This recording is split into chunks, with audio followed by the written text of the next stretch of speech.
বুখারী শরীফের ৭,০৪৭ নম্বর হাদিস। এই হাদিসের ভিতরে এক সাহাবী বলেন, একদিন বিশ্বনবী ফজরের পর আমাদের দিকে যখন ফিরে বসলো, বিশ্বনবীর যখন তসবিহ তাহলিল পাঠ করা হয়ে গেল, তখন বিশ্বনবী বলে, এ সাহাবারা শোনো, আজকে রাত্রে আমার সাথে একটা ঘটনা ঘটে গেছে, তোমরা এই ঘটনাটা মনোযোগ দিয়ে শোনো। সাহাবায়ে কেরামরা নবীর মুখের ঘটনা শোনার জন্য বড় প্রস্তুত ছিল, বড় আগ্রহী ছিল। সাহাবায়ে কেরামরা শোনার জন্য সবাই বসে গেল। বিশ্বনবী বলেন, আজকে গভীর রাতে আমি যখন ঘুমাইলাম, আমার গভীর রাতের ঘুমের ভিতরে আমি দেখলাম আমার কাছে দুইজন ফেরেশতা আসছে। দুইজন ফেরেশতা আইসা আমার বিশ্বনবীকে ঘুম থেকে উঠাইছে। উঠানোর পর আমাকে বলল, ও নবী চলুন। আমি ওই তাদের দুইজনকে চিনলাম না, আমি তাদের সাথে চলা শুরু করে দিলাম। যাইতে যাইতে বিশ্বনবী বলেন, যাইতে যাইতে যাইতে আমি যখন কিছু দূর চলে গেলাম, আমি তাকায় দেখলাম একটা লোক দেখা যায়, যে এই লোকটা কাত হয়ে শুয়ে আছে এবং এই লোকটার কাছে অন্য একটা লোক দাঁড়ানো আছে যার হাতের ভিতরে পাথর। এই হাদিসটা খুব মনোযোগ দিয়ে শুনবেন। কোনো একটা বান্দার ঈমান আনার জন্য এই হাদিসটাই যথেষ্ট। কোনো একটা বান্দা জাহান্নামের পথ ছেড়ে জান্নাতের পথ হাঁটার জন্য এই হাদিসটাই যথেষ্ট। বিষ্ণবী বলেন, আমি যখন ওই লোকটার কাছে পৌঁছলাম, যে এই লোকটা কাত হয়ে শুয়ে আছে, আমি তাকায় দেখলাম আর একটা লোক সামনে দাঁড়ানো আছে যার হাতের ভিতরে পাথর। আমি তাকায় দেখলাম ওই পাথরটা দ্বারা ওই কাত হয়ে শুয়ে থাকা লোকটার মাথার উপরে ওই লোকটা আঘাত করতেছে। আমি তাকায় অবাক হয়ে গেলাম, কি আমাকে ঘুম থেকে এখানে নিয়ে আসলো, আর আমি এটা কি দেখতেছি? নবী বলেন, আমি মনের অজান্তে আল্লাহর এই আশ্চর্য ঘটনা দেখে আমি বলে ফেললাম সুবহানাল্লাহ। এরপর কি আশ্চর্য ঘটনা, আমি যখন দেখলাম ওই পাথরটা দ্বারা মাথার উপরে আঘাত করতেছে, মাথাটা মুহূর্তের ভিতরে ফেটে চুরমার হয়ে যায়, কিন্তু ওই পাথরটা আবার একটু দূরে যায় পরে। দূরে যায় পর পর ওই লোক, যেই লোকটা পাথরটা দিয়ে আঘাত করছিল, ওই লোকটা আবার ওই পাথরটা নিয়ে আসতে যায়। আস্তে আস্তে এই লোকটার মাথাটা একবার সম্পূর্ণ ভালো হয়ে যায়। লোকটার মাথাটা একবারে সম্পূর্ণ ভালো হয়ে যায়। আবার নতুনভাবে ওই পাথরটা দ্বারা ওই লোকটার উপরে আঘাত করে, আবার মাথাটা একবারে ফেটে চুরমার হয়ে যায়। পাথরটা আবার একটু দূরে গিয়ে পড়ে, আবার আস্তে আস্তে মাথাটা ভালো হয়ে যায়, আবার আঘাত করে। এমনি করতে করতে বিশ্বনবী অবাক হয়ে গেল, কি ব্যাপার, আমি এটা কি দেখতেছি? ওই ফেরেশতা দুইজনের কাছে বিশ্বনবী বলল, এই লোকটা কে আর কেনই বা এরকম করে শাস্তি দেওয়া হচ্ছে? ওই ফেরেশতা দুইটা বলল, ও নবী চলুন চলুন। নবী বলেন, আমি যে তাকে প্রশ্ন করলাম এই লোকটা কে বা কেনই বা শাস্তি দেওয়া হয়, এর কোনো জবাব আমাকে দিল না। আমি তাদের সাথে আবার চলতে শুরু করলাম। চলতে চলতে আমি যখন আবার সামনের দিকে পৌঁছে গেলাম, অনেকক্ষণ যাওয়ার পর এবার আমি তাকায় দেখলাম আর একটা লোক দেখা যায়, যেই লোকটা চিত হয়ে শুয়ে আছে, আগের লোকটা ছিল কাত হয়ে শোয়া। এরপর বিষ্ণু বলেন, আমি তাকায় দেখলাম এই লোকটার সাথে আর এক রকম আচরণ হচ্ছে। লোকটা শুয়ে আছে, আর একটা লোক তার কাছে ভালো লোক দাঁড়ানো আছে। এই লোকটার হাতের ভিতরে জাহান্নামের একটা করাতের মতো লোহা কি যেন দেখা যায়। ওই করাতের মতো লোহাটা দ্বারা এই চিত হয়ে শুয়ে থাকা লোকটার এই ডান পাশ দিকে মাথাটা ডান পাশ থেকে চিরে ফেলায়। চিরে ফেলার পর ওই লোকটা ঘুরে আবার বাম পাশে যায়। বাম পাশ থেকে যখন চিরে ফেলায়, মুহূর্তের ভিতরে আবার ডান পাশে সেই কাটা অংশটা ভালো হয়ে যায়। কাটা অংশটা ভালো হয়ে যায়, বাম সাইডটা কেটে ফেলায়। আবার যখন ঘুরে ডান সাইডে আসে, ডান সাইডটা যখন কেটে ফেলায়, আবার বাম সাইডটা ভালো হয়ে যায়। নবী বলেন, আমি এটা দেখে অবাক হয়ে গেলাম। আমি মনের অজান্তেই বলে ফেললাম সুবহানাল্লাহ। আমি ওই লোক দুইটার কাছে জিজ্ঞেস করলাম, এরা কারা ভাই? ওই লোক দুইটা বলল, ও নবী চলেন চলেন। আমি যে বললাম এরা কারা, এর কোনো জবাব ওই লোকটা দিল না। বিশ্বনবী বলেন, আমি যাইতে যাইতে যাইতে তাদের সাথে একটু সামনে যখন গেলাম, আমি তাকায় দেখলাম এখানে একটা চুলার মতো গর্ত দেখা যায়। বুখারী শরীফের ৭,০৪৭ নম্বর হাদিসের বর্ণনা বলে, আমি এই চুলার মতো যখন এই গর্তটা দেখতে পারলাম, এর ভিতরে শোনা যাচ্ছে কিছু মানুষ হাউমাউ করে কান্নাকাটি করতেছে, চিল্লাচিল্লি করতেছে। আমি এটা দেখে ওই গর্তটার ভিতরে উকি দিলাম। উকি দেওয়ার সাথে সাথে আমি দেখলাম কিছু উলঙ্গ নারী পুরুষ ওখানের ভিতরে দাঁড়ায় আছে, আর চতুর্কুলে আগুনের অগ্নি।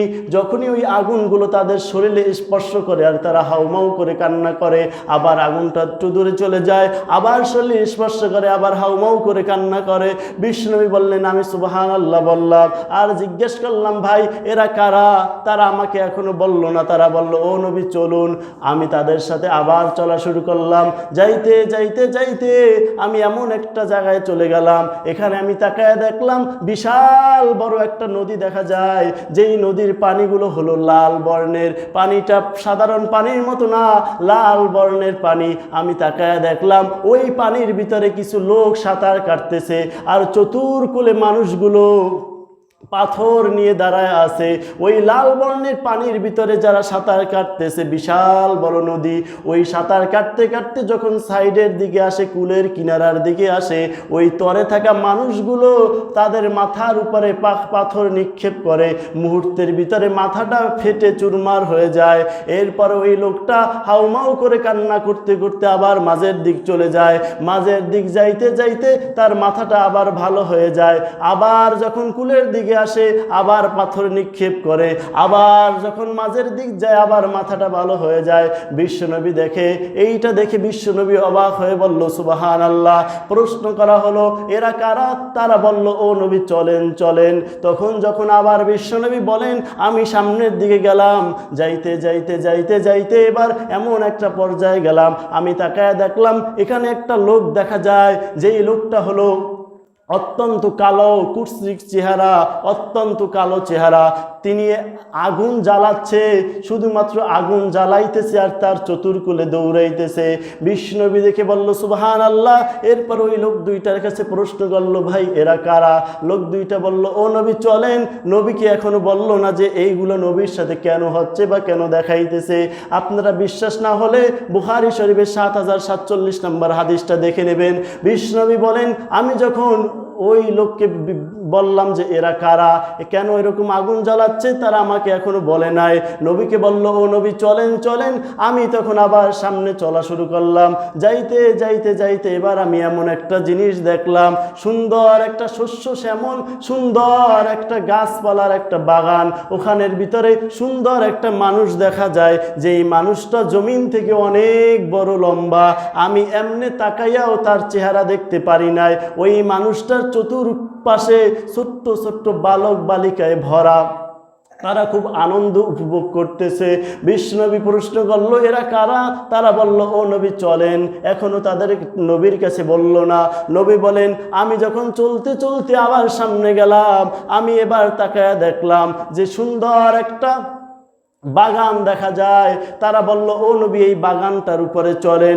নবী বলেন, আমি যখন এই বাগানটার উপরে উঠলাম, আমাদেরকে কেমন যেন এমন একটা জায়গায় এই বাগানটা পৌঁছায় দিল।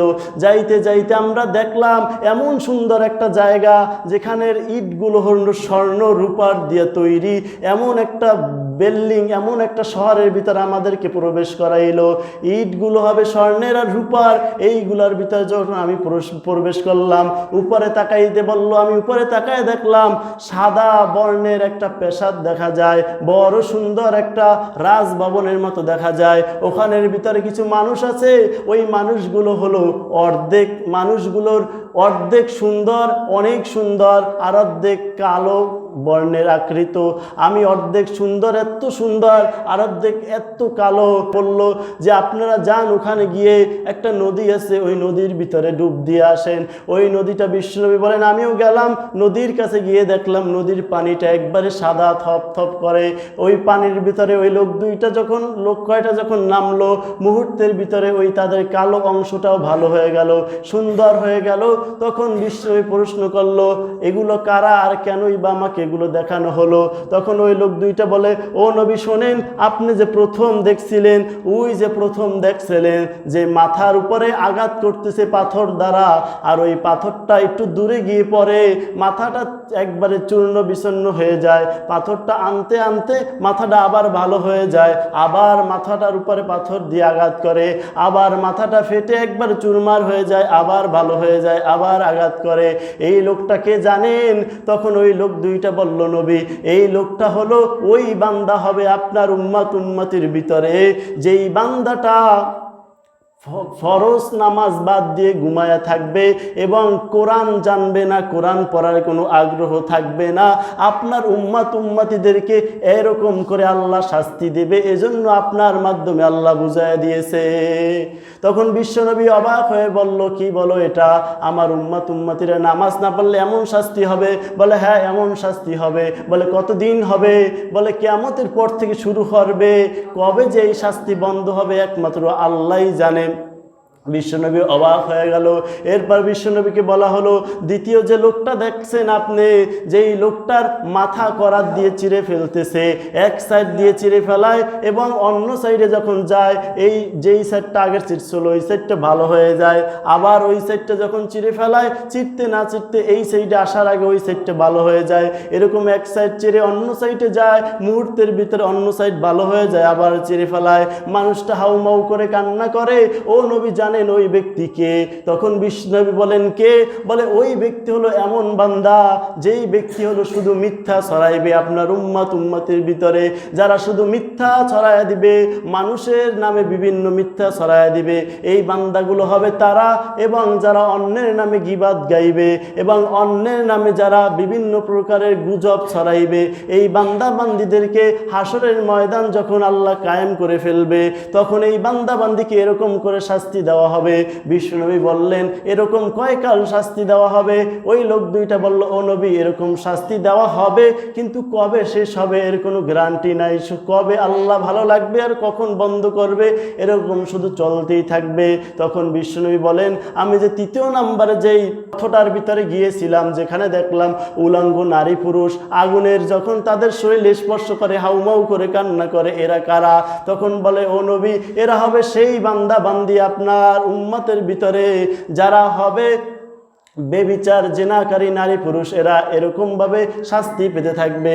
তখন নবী বলেন, আমি তারপর যেই লোকটার কাছে গেলাম, যেই লোকটার চেহারা দেখলাম অত্যন্ত না, তারপর যেই লোক কয়টার কাছে গেলাম যারা রক্তের একটা নদীর ভিতরে সাঁতার কাটতেছে, আর যখন সাইডে আসে আবার তাদের শরীরের উপরে পাথর নিক্ষেপ করে, মাথার উপরে পাথর নিক্ষেপ করে, মাথাটা চিরে চুরমার হয়ে যায়, ভেঙে ফেটে যায়, আবার যখন তারা মাঝে চলে যায় আবার মাথাটা ভালো হয়ে যায়, আবার আসার চেষ্টা করে, আবার মাথাটার উপরে পাথর মারে। এই লোকগুলো কারা? তখন ওই ফেরেশতা দুইটা বলল, ও নবী এই লোক হলো আপনার উম্মতের ভিতরে সেই লোকগুলো হবে যারা সুদ ঘুষের ভিতরে জড়িত থাকবে, যারা সুদ ঘুষ দিয়ে তাদের রক্ত মাংস চর্বি গর্বে, শরীরটাই হয়ে যাবে হারাম। এই লোকগুলোকে আল্লাহ এই রক্তের নদীতে সাঁতারে কাটাইবে, আর যখন কুলে আসতে চাইবে তখন ফেরেশতাদের মাধ্যমে এদের মাথায় পাথর মারবে, মাথাটা ভেঙে চুরমার হয়ে যাবে, আবার যখন মাঝে যাবে মাথাটা ভালো হয়ে যাবে, আবার যখন আসা শুরু করবে আবার পাথর মারবে। বিশ্বনবী অবাক হয়ে গেল। তখন বিশ্বনবী বলেন, আমি যখন তারপর লোকটার কাছে গেলাম, যেই লোকটা অত্যন্ত কালা চেহারা, অত্যন্ত কুৎসিত চেহারা, অত্যন্ত কালা, এই লোকটাকে যে তিনি শুধু আগুন জ্বালাচ্ছে, তখন ওই লোক ফেরেশতা দুইটা বলল, ও নবী এই লোকটা হয় সেই লোক যিনি জাহান্নামের একজন বড় ফেরেশতা, যার আন্ডারে আরো 19 জন জাহান্নামী ফেরেশতা আছে, ওই 19 জনের নেতা এই ফেরেশতা, তিনি জাহান্নামের ভিতরে আগুন জ্বালাচ্ছে, এখানে জাহান্নামী মানুষদেরকে ফালানো হবে। তখন বিশ্বনবী বলেন, এতক্ষণ যা দেখলাম তার বিপরীত যে আমি দেখলাম সুন্দর একটা রাজপ্রাসাদ, সুন্দর একটা বাগানের ভিতরে বিশাল বড় একটা মানুষ যার চেহারা আমি দেখতে পারলাম না, তার চতুর্কুলে ছোট্ট ছোট্ট বাচ্চারা, ওই লোকটাকে। তখন ওই ফেরেশতা দুইটা বলল, ও নবী ওই লোকটা হলো সেই ব্যক্তি যে ওই যে আপনার আগে বহুত আগে আসছিল, তিনি হলো হযরত ইব্রাহিম আলাইহিস সালাম। ওই লোকটা ইব্রাহিম আলাইহিস সালাম এবং তার প্রতি যারা ঈমান এনেছে তাদেরকে আল্লাহ পাক রব্বুল আলামিন তার সাথে এই রাজপ্রাসাদ এই বাগানের ভিতরে রেখে দিয়েছে, বলেন সুবহানাল্লাহ। তখন বিশ্বনবী বলেন, আমি এরপরে যে একটা বাগানের ভিতরে আমাকে তোমরা উঠতে বললাম, আমি উঠলাম। এরপরে আমি ওই বাগানের ভিতরে উঠে এমন একটা জায়গায় চলে গেলাম যেখানের ভিতরে আমি দেখলাম একটা বিশাল বড় দালান দেখা যায়, যার ইটগুলো স্বর্ণ রূপা দিয়ে তৈরি, এত সুন্দর একটা রাজপ্রাসাদ। এইটা কিসের প্রাসাদ? আর ওখানে কিছু মানুষ দেখলাম যাদের অর্ধেক হলো খুব নুরানি আর অর্ধেক কালো। এরা কারা? তখন আল্লাহর নবী যখন এই প্রশ্ন করলো, তখন বলে এরা হবে সেই ব্যক্তি যেই ব্যক্তি দুনিয়ার জমিনে মনে চাইতো নামাজ পড়তো আবার পড়তো না, নামাজ পড়তো আবার পড়তো না, এক ওয়াক্ত পড়তো আবার ছেড়ে দিত, শয়তানে তাকে নিয়ে যাইত খারাপ পথে। এজন্য তিনি যে নামাজ পড়তো আবার ছেড়ে দিত, এজন্য যে অর্ধেক অর্ধেক করতো, এজন্য তার অর্ধেকটা হবে এরকম করে নুরানি দীর্ঘদিন, এরকম তার নিচের অর্ধেককে আল্লাহ শাস্তি দেবে কালো কুৎসিক বালায়া।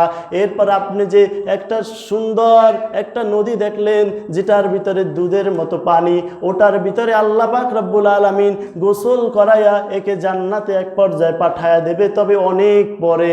আর যারা নামাজ পড়বে না তারা তো চিরস্থায়ী জাহান্নামে যাবে। এরপর বিশ্বনবী সাহাবাকে বলল, ও সাহাবায়ে কেরামরা, তোমরা এবার দেখে নাও আমাকে। আল্লাহ পাক রব্বুল আলামিন বাস্তবে এই প্রমাণগুলো দেখায় দিল আজকে।